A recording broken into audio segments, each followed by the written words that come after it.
Hello everybody, today is an update on my project polish. As always, I invest a lot of patience into my project polish, and summertime project polish is really characterized by some pretty bright colors and some pretty fun nail looks. For me, quite out there in terms of color because I'm a 100% neutrals girl for sure.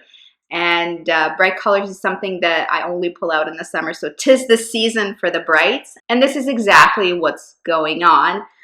Here's my nail wheel. I'm quite excited. The X's symbolize the polishes that I have already finished off this year. I'm working on quite a few full-sized polishes, so things are going very slowly with many of these full-size polishes. But currently there are 5 that I am actively using, and I want to tell you about my progress. I have sort of a little bit of progress on 4 out of the 5, which is actually quite good. Normally I don't do that well, but the progress is not super substantial. Nothing is really getting too close to being finished. I'm pretty much married to this polishes till the end of the summer. I think that's how long they're going to last me, at least the ones that I've designated for the summer. So I'm pretty sure it's going to take me a while to get through any of these. Again, patience. Patience is everything. Let's start with the neutral pick of the bunch. This is Zoya's Pandora, and this is my palette cleanser polish. It is a nail polish that is on my nails today, and I reach for any time I need something very, very basic, very neutral, something to sort of wash away my annoyance maybe, or boredom with the bright colors that I'm going to show you coming up.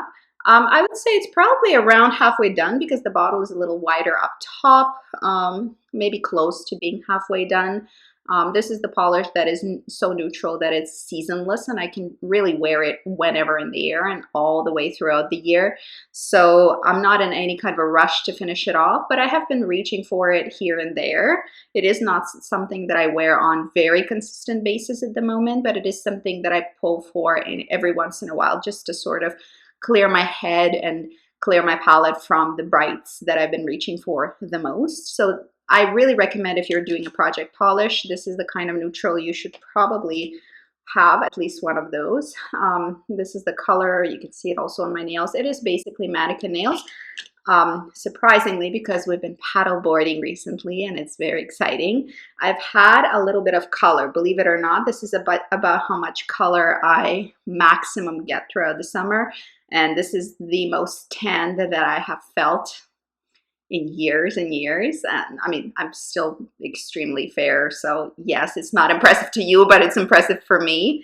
Although I've been sunscreening, still this light color looks a little bit different on me now that I'm a little bit touch more tan. I'm really talking up big game in terms of my melanin production, but it's quite puny. But for me and for my baseline, it's a lot of tan. And this color is really still is very flattering, even though my skin is slightly darker now. It's nowhere close to medium still, but maybe not quite as fair. Maybe it's closer to light now. And it is just like, it's a nice polish to go about your day if you are in a professional environment and you are allowed to wear nail polish, but you need it to look pretty prim.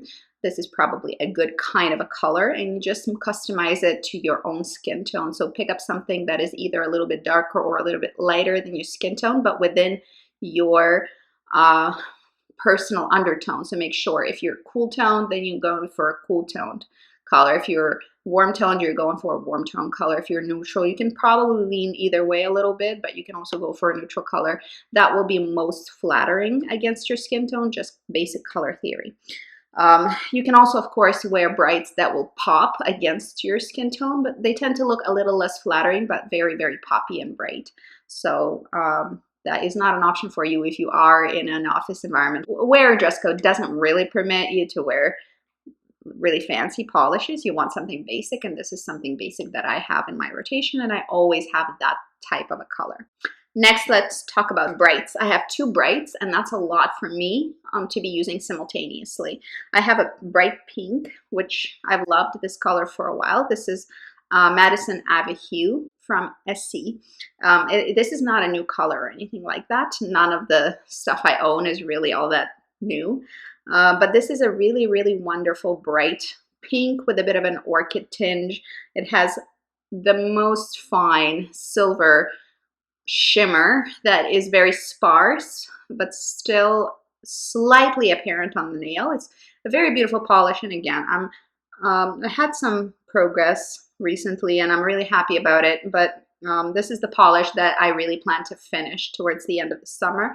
I want it to be gone towards the end of the summer. I'm not sure if I'm going to accomplish this, but I sure as heck will try. So this is the polish on the nail wheel. It's quite bright and poppy, and for me, that's a lot of color because, as I said before, I don't do neons. This is about as bright as I go. And it's a lovely, fun, poppy bright pink with an orchid undertone. Works very well with my neutral to cool skin tone. Is quite flattering, and against this very slight tan that I have, it's even more contrasting, which is nice.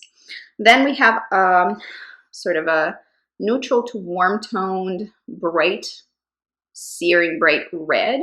And this is a Zoya's Suki. I love Zoya's formula. You might see like I have out of 5 polishes, 2 are Zoya's, 2 are Essie's, and these are pretty much a lot of the time the brands that I do purchase from.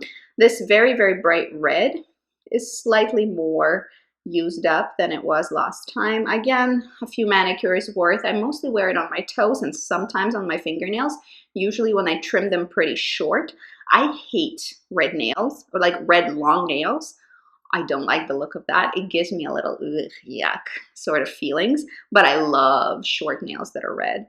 Like, I don't know why this dichotomy exists in my brain and why I find long red nails kind of gross. And this is just personal, you know, if you love long red nails, good for you, go wear them, it's fine. But for me, on my hands, and in general, I guess my preference is for very short red nails, nicely trimmed, very neat looking nail beds with bright red nail polish. I find that very attractive.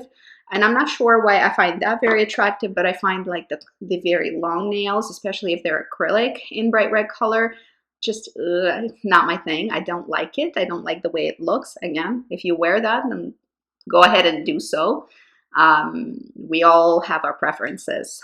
So for me, the longer nails, even as long as they are right now, which are pretty short, that's too long for me for red nail polish. I like a neutral or a light color with this kind of a length, and this is like, again, pretty short. In general, I don't let my nails grow out very long. You know, I use my hands. I'm not a big fan of really long nails, but if even this length is too long for me to wear red. Just my personal preference.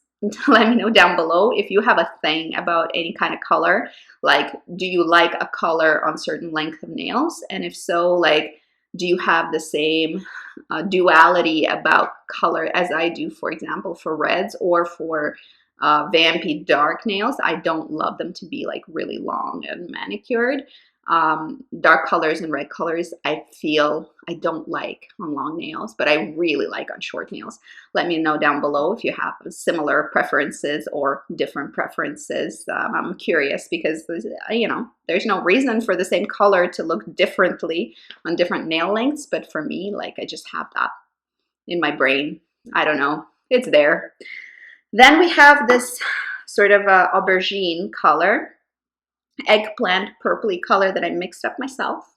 By the way, this used to be a slate gray, and now it's like this aubergine purple, which I wore, and I've marked because I slightly used some of it up, and I love that aubergine color so much more than the gray. And this is like a little tip if you're not a big fan of throwing things out or passing things on. If you have polishes that are not quite the right color for you, and sure, you were trying something and thinking outside of the box or whatever, it's fine. It's a good thing. So if your thinking outside of the box experiment did not result in you loving the polish, Try adding other polishes to it of similar or thinner consistency to try and see if you can alter the color into something you do enjoy. I mean, it's nail polish, play with it, it's fine.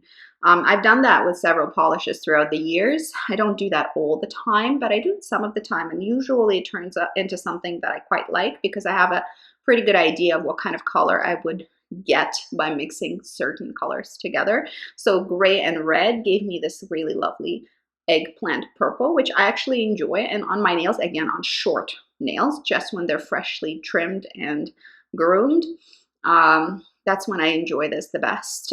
Again, I wouldn't wear either of these colors on longer, even slightly longer nails, just my own preference. But this eggplant color, I have a feeling, will come in really handy transitioning from summer to fall. And that transition, usually I do something grayish, but I think purple is going to be my jam this fall. I'm probably going to keep it until the new in the project until the new year comes and the new project polish starts.